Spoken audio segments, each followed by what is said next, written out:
अस्सलामुअलैकुम फ्रेंड्स, आप मेरे चैनल पर पहली बार आए हैं तो प्लीज़ मेरे चैनल को ज़्यादा से ज़्यादा सब्सक्राइब कीजिए, लाइक कीजिए, शेयर और कमेंट कीजिए। एक बार की बात है कि एक राजा और उसका वज़ीर दोनों बहुत मुश्किल में थे, क्योंकि दोनों को कोई बेटा नहीं था। दोनों की ये एक सी मुश्किल उन दोनों को एक दूसरे के करीब ले आई थी। वे एक दूसरे के साथ ही खुश रहते थे। दोनों अलग अलग तो बस कभी कभार ही दिखाई पड़ते थे। जहाँ राजा रहता वहीं उसका वज़ीर भी रहता, और जहाँ वज़ीर रहता राजा भी वहीं मिलता। एक सुबह दोनों जंगल में शिकार करने गए। वहाँ उनको एक साधु मिल गया जो आग के सामने उकड़ू बैठा हुआ था। लगता था कि वह पूजा कर रहा था, क्योंकि उसने आने वालों की तरफ देखा ही नहीं था। राजा बोला, चलो चलकर इससे बात करते हैं, हो सकता है ये भला आदमी हमारी कुछ काम कर दे। दोनों ने उसके सामने लेटकर उसको प्रणाम किया और अपना दुखड़ा रोया। सिर नीचे झुकाए साधु बोला, तुम दुखी मत हो, तुम लोग दुखी बिल्कुल मत हो। लो ये आम ले जाओ। एक आम तुम अपनी पत्नी को खिला देना और दूसरा आम दूसरे की पत्नी को खिला देना। तुम दोनों की पत्नियों के बच्चे हो जाएंगे। साधु का बहुत बहुत धन्यवाद देकर राजा और उसका मंत्री दोनों अपने घर लौट गए और अपनी अपनी पत्नियों को खिला दिया। ठीक समय पर दोनों ने एक लड़के को जन्म दिया। एक जब ये दोनों लड़के पैदा हुए तो राजा के घर में और वजीर के घर में नहीं बल्कि राज्य में खुशियां मनाई गई। ब्राह्मणों को बिना नाप तोल के बहुत सारी भेंटें दी गई।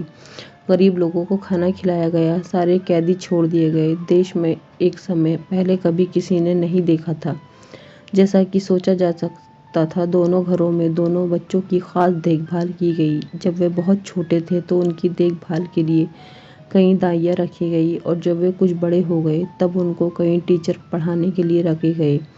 उनको सब तरह की शिक्षा दिलवाने के लिए किसी पैसों या कोशिशों में किसी तरह की कोई कमी नहीं बरती गई। इससे वे दोनों शिक्षा और कला दोनों में बहुत अच्छे निकले। अपने पिता की तरह वे भी आपस में एक दूसरे से बहुत प्यार करते थे और दोनों अक्सर साथ साथ रहते थे। एक दिन वे दोनों शिकार खेलने के लिए एक साथ जंगल में गए। वहाँ वे दोनों घंटों तक शिकार की खोज में घूमते रहे। काफ़ी देर के बाद राजकुमार बहुत थक गया और उसे प्यास भी लग गई। अब वे अपने घोड़े से उतर गए और उन्होंने अपने अपने घोड़े को एक पेड़ से बांध दिया। राजकुमार वहीं घोड़ों के पास बैठ गया और वजीर का बेटा पानी की खोज में चल दिया। उसको जल्दी ही एक छोटी सी नदी मिल गई। वो राजकुमार की प्यास को तो भूल गया और उस नदी के स्रोत को ढूंढने चल दिया। वो 1-2 मील ही गया होगा कि उसको एक स्रोत मिल गया। वहाँ उसने एक बहुत सुंदर परी को एक शेर के सहारे बैठे देखा। उसने यह भी देखा कि शेर उस परी से डरा हुआ था। ये दृश्य देखकर तो आश्चर्य से चौंक गया और उसे बताने के लिए राजकुमार के पास दौड़ गया। साथ में उसने राजकुमार को पिलाने के लिए थोड़ा सा पानी भी साथ ले लिया। जब वजीर का बेटा राजकुमार के पास पहुंचा तो राजकुमार ने पूछा, अरे इतनी देर तक तुम कहाँ रह गए थे और तुम ऐसे डरे डरे से क्यों दिखाई दे रहे हो? तुम्हें क्या हुआ है? वजीर के बेटे ने जवाब दिया, कुछ नहीं। राजकुमार बोला, कुछ तो है, तुम्हारा चेहरा बता रहा है, तुम्हारे साथ ज़रूर ही कुछ हुआ है। तब वजीर के बेटे ने उसे बताया कि उसे एक बहुत सुंदर लड़की को देखा है। वह शेर के सहारे बैठी हुई थी और शेर उससे बहुत डरा हुआ लग रहा था। ऐसा था कि उसकी सुंदरता का जादू। राजकुमार बोला, मैं भी ऐसी ही लड़की को देखना चाहूँगा, तुम मुझे उसके पास ले चलो। वजीर का बेटा राज़ी हो गया और दोनों उस लड़की की तरफ चल दिए। वहाँ जाकर उन्होंने देखा कि शेर तो उस परी की गोद में सिर रखे सो रहा था। वजीर का बेटा बोला, डरो मत, हम उतनी ही देर में उस लड़की को पकड़ लेते हैं जबकि शेर सोया हुआ है। वो दोनों उस लड़की के करीब चले गए। वजीर के बेटे ने शेर का सिर उठाया और उसको ज़मीन पर लेटा दिया, जबकि राजकुमार ने लड़की को पकड़ा और उसको साथ लेकर वहाँ से चल दिया। वजीर का बेटा वहीं रह गया।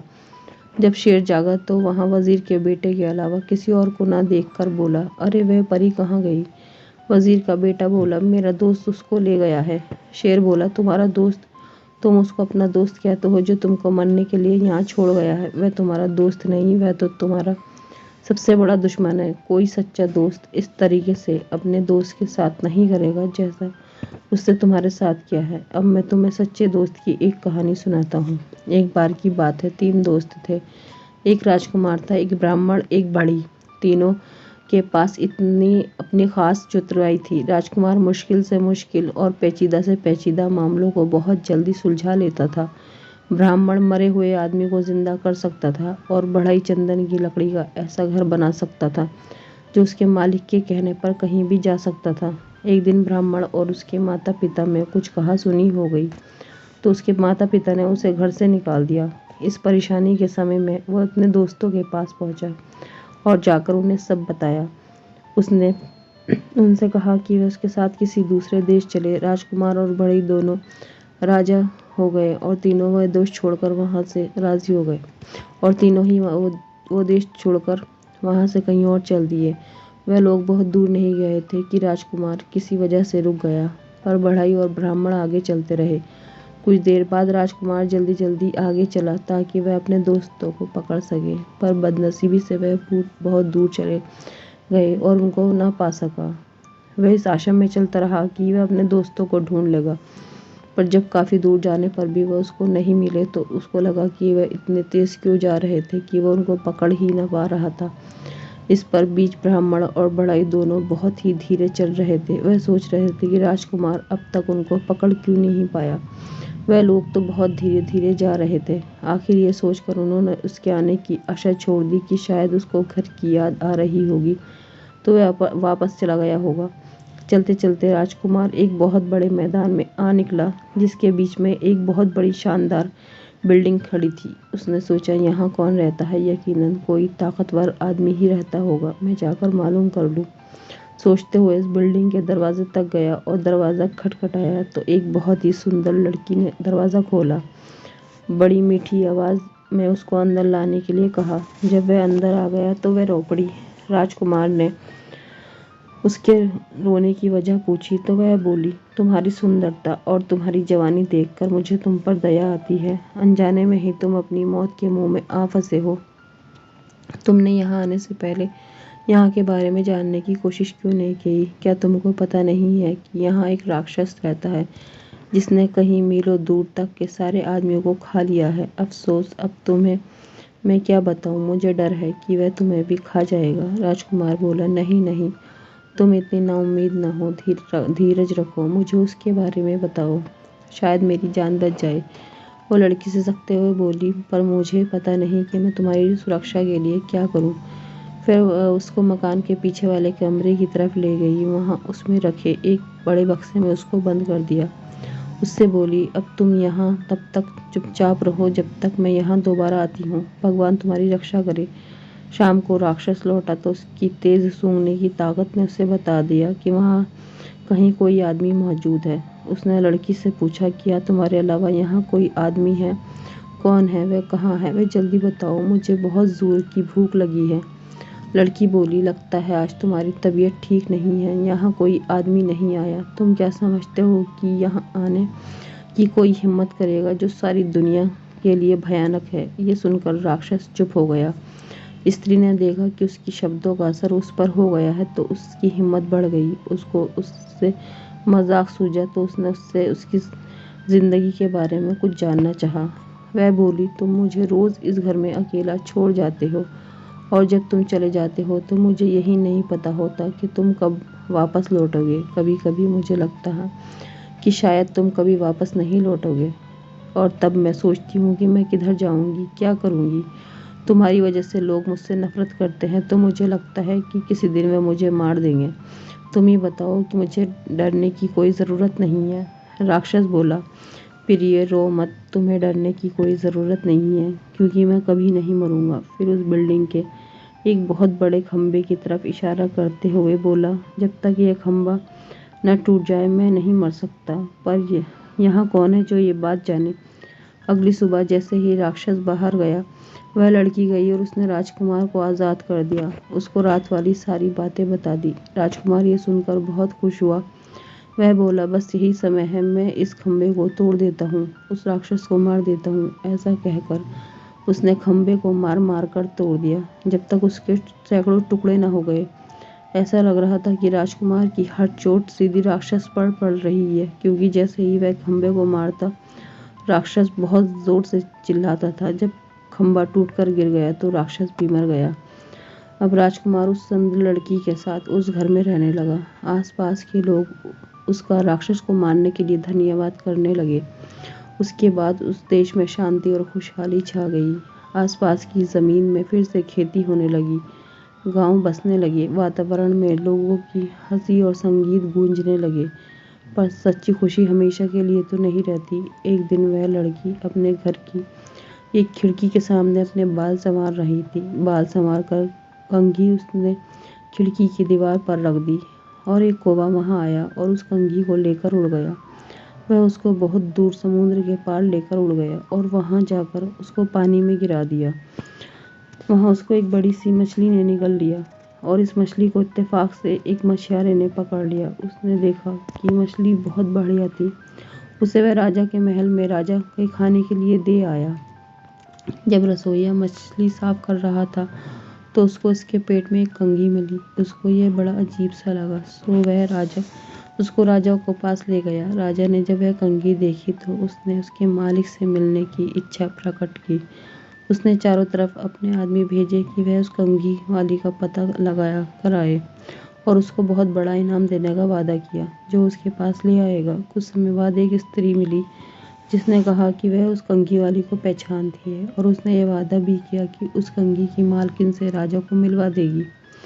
वह राजकुमार की पत्नी से मिली और बहुत जल्दी ही परिवार में घुल मिल गई। इतना ही नहीं बल्कि उसको घर में रहने के लिए भी बुला लिया गया, जो उसने तुरंत ही स्वीकार कर लिया। उसने देखा कि जब तक राजकुमार जिंदा है तब तक वह अपने उद्देश्य में सफल नहीं हो सकती, तो उसने राजकुमार को जहर दे दिया और हकीम को रिश्वत देकर उसकी पत्नी से ये कहलवा दिया कि वह अपनी मौत ही मरा है। उधर राजकुमार की पत्नी तो राजकुमार की मौत पर बहुत दुखी हुई और बहुत रोई। उसका इतना दुखी होने पर तो लोगों को लगा कि वह तो मर ही जाएगी, पर उसने उसकी लाश को नहीं छोड़ा। उसने उसको एक मजबूत बक्से में बंद करके अपने दूसरे कमरे में रखवा दिया। उसने अपने पति से उसके 2 दोस्तों के बारे में अक्सर सुना था कि वह क्या करते थे। उसको यह आशा थी कि एक दिन वह उनसे ज़रूर मिलेगी, अपने पति को जिंदा करवा लेगी।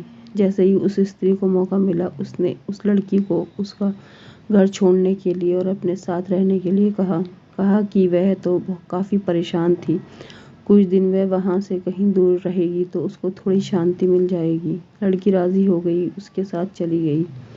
अपने घर आते ही उस स्त्री ने राजा को खबर दी कि वह अपने उद्देश्य में सफल हो गई है। राजा वहाँ आया और उस लड़की को ज़बरदस्ती अपने महल ले गया। उससे प्रार्थना की वह उसके साथ उसकी रानी बनकर रहे। लड़की बोली वह उससे शादी तो कर लेगी, पर उसको 6 महीने का समय दिया जाए, क्योंकि उसके पंडित ने ऐसा करने के लिए कहा है। राजा ये सुनकर बहुत खुश हुआ और उस दिन का इंतज़ार करने लगा जब वह दिन आएगा जब वह उस लड़की से शादी कर पाएगा। उसके लिए उसने एक छोटा सा महल सड़क के किनारे बनवा दिया। वह उसी महल में रहने लगी। इस बीच लड़की भगवान से यह मानती रही कि उसके पति के दोनों दोस्त कहीं और से उसे मिल जाए तो वह इस राजा से शादी करने से बच जाए। वह हर जगह पूछताछ करती रही। वह हमेशा अपनी खिड़की पर ही बैठी रहती, इस आशा में बाहर की तरफ देखती रहती कि शायद वह दोनों वहां से कभी गुजरे। एक दिन उसने 2 आदमी अपने घर की तरफ आते देखे तो उसने पूछा, आप लोग कौन हैं और कहाँ से आए हैं? वह लोग बोले, हम यात्री हैं और काफ़ी यात्रा करने के बाद यहाँ पहुँचे हैं। हमारे साथ हमारा एक दोस्त राजकुमार भी था, पर अब वह खो गया है। हम उसी को ढूंढते हैं। लड़की बोली, आप अंदर आइए और थोड़ा आराम कर लीजिए, फिर मुझे अपने खोए हुए दोस्त के बारे में कुछ बताइए। शायद मैं आपके खोए हुए दोस्त को ढूंढने में आपकी कुछ सहायता कर सकूं। सो वे दोनों महल में चले गए और उस लड़की के पास बैठकर उन्होंने उसको अपनी पूरी कहानी बताई। लड़की बोली, भगवान का लाख लाख धन्यवाद है कि आप लोग हैं, पर मुझे अफसोस है कि राजकुमार तो मर चुका है। ब्राह्मण बोला, आप उसकी चिंता ना करें, मैं उसको जिंदा कर लूँगा। भगवान का लाख धन्यवाद कि हम ठीक जगह पर पहुँच गए। भगवान आपकी हर इच्छा पूरी करे। आप हमें राजकुमार का शरीर दिखा दीजिए। लड़की बोली, पर ज़रा ठहरिए, हमको बड़ी सावधानी से काम लेना है। इस देश के राजा को मुझसे बहुत प्यार है। मेरी प्रार्थना पर वह शादी के लिए 6 महीने तक मेरा इंतज़ार करेगा।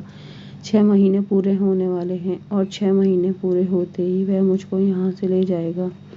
हम लोगों को बहुत सावधानी से काम करना है, क्योंकि राजा ने मेरे चारों तरफ बहुत सारा प्यार लगा रखा है, पहरा लगा रखा है। जो कुछ भी यहाँ होता रहता है, ये पहरेदार जाकर राजा को सब बताते रहते हैं।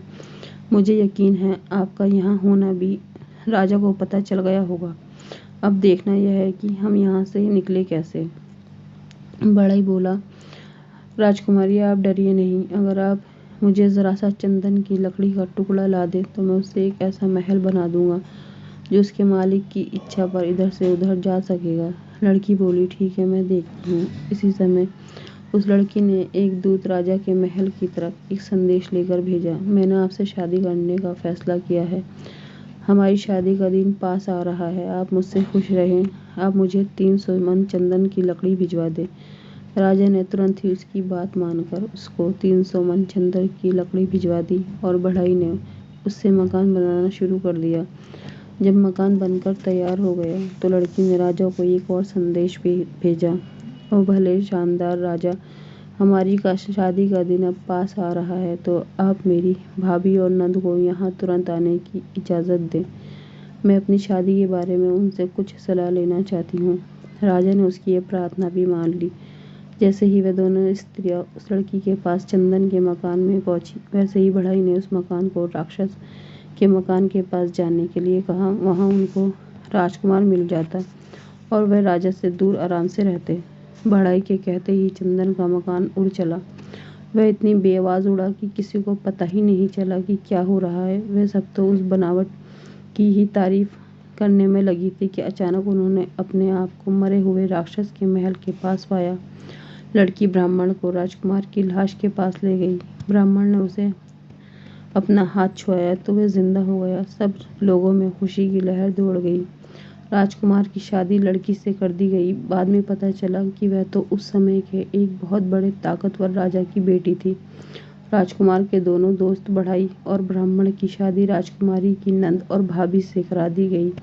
सब लोग राक्षस के मकान में बहुत दिनों तक खुशी खुशी रहे। शेर ने अपनी कहानी खत्म करते हुए कहा, ओ वजीर के बेटे, जैसे वह ब्राह्मण और बढ़ई उस राजकुमार के दोस्त थे, वैसे लोग ही दोस्त होते हैं। राजकुमार की तो तुम बात मत करो, जो खुद तो परी को लेकर चला गया और तुमको यहाँ मरने के लिए छोड़ गया।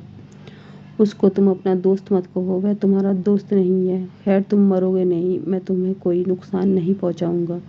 तुम अपने घर जाओ और शांति से रहो। वजीर का बेटा वहाँ से चला गया। फ्रेंड्स, आपको मेरी कहानी पसंद आई है तो प्लीज़ मेरे चैनल को ज़्यादा से ज़्यादा सब्सक्राइब